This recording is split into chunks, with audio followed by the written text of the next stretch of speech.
หลายคนก็เป็นห่วงแล้วก็อยากฮู้เนาะว่าลูกสาวหลานของน้องบ่ทิพย์ไปผ่าตัดตามาแล้วหั้นนะไปโรงเรียนหั้นน่ะเป็นจั่งใดแล้วเขียนได้บ่แล้วเห็นโรงบ่ต่างๆเนาะทุกคนก็คือเราเขียนได้คือคนทั่วไปเลยเด้อทุกคนเด้อเบิ่งกระดานนี่หยังเราก็เห็นเป็นปกติอะนะทุกคนเนาะเพราะว่าเราแนมเห็น80%ของคนทั่วไปเนาะท่านหมอบอกว่าถ้าสมมุติเนาะว่าเราหั้นน่ะใหญ่ขึ้นมาแล้วเราจะปรับใส่กันเองแบบจังใดบ่น้องทิพย์ก็บ่เข้าใจแบบว่าโดนไปแล้วมันจะปรับใส่แล้วมันจะเห็นคล้ายๆคือคนปกติเลยเนาะใช้ชีวิตได้ทั่วไปเลยประมาณนี้ค่ะนะทุกคนเนาะมีลูกมีหลานหลายๆคนเนาะที่ว่าแบบ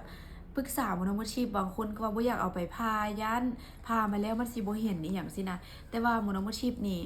เห็นนะทุกคนสำหรับลูกน้องทิพย์มันก็ขึ้นอยู่กับการรักษาดูแลของเฮาแน่เนาะแล้วก็มีผู้เฒ่าหลายคนคือกันเนาะที่เพิ่นแบบพาเพราะว่ามันเป็นแกนตาขุ่นอันเดียวกันนั่นแหละทุกคนโต้กระจกหมู่นั่นน่ะพาแล้วบางคนก็ว่าพามาแล้วบ่เห็น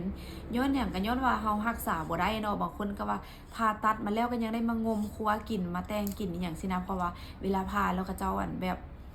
บ่ให้ถือควรแล้วก็ให้เฮารักษานะเนาะแต่ว่าน้องบ่ทิพย์รักษาลูกนี่นะแบบโคตรเข้มข้นเลยลูกค้าก็จนบ่นวดทุกคนในเวลา 2-3 เดือนนะดูแลลูกนะเนาะจะเป็นประมาณนั้นลูกเห็นโรงบ่เห็นลูกเข้าโรงเรียนแล้วเนาะแต่ว่าเพิ่นจะย้ายโรงเรียนแล้วทุกคนเพราะว่าพ่อเพิ่นบอกว่าไปรับยากเนาะมันไกลหั้นนะแบบไปรับเอื้อยแล้วก็จะไปรับน้องอีกใช้เวลาประมาณชั่วโมง1ชั่วโมงปลายคือมันโดดแฮงแล้วก็รถติดแล้วก็รถเฮากับรถไฟฟ้ามันเกือบบ่พอแบบแบตมันเกือบบ่พอนะเนาะ ก็เลยว่าสิได้ย้ายไปอยู่ปรารถนานำกันแต่ว่าบ่ฮู้ว่าเพิ่นสิไปเทสหรือว่าเขาเอิ้นว่าจังไดล่ะเส็งก็ว่าได้หรือว่าไปลองเบิ่งหั้นน่ะเนาะทุกคนว่าเพิ่นสิได้อยู่อนุบาลหยังเนาะแต่ว่าเสาครูก็ว่าน่าจะอยู่อนุบาล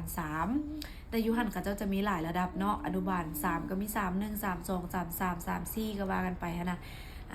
ก็เลยว่าจะได้ย้ายให้เพิ่นลูกดีใจบ่ ดีใจ โอเคก็ประมาณนั้นเนาะหรือว่าผู้ใดที่ว่ายังค้างคาใจก็ปรึกษาได้เด้อไปพาได้เด้อทุกคนเด้อเนาะขึ้นกับการรักษาของเฮาแม่นบ่ลูกแม่แต่ว่าเรื่องเร็วเนี่ยนะทุกคนมันเร็วตั้งแต่ตอนพาข้างทำอิฐพู้นแล้วเนาะ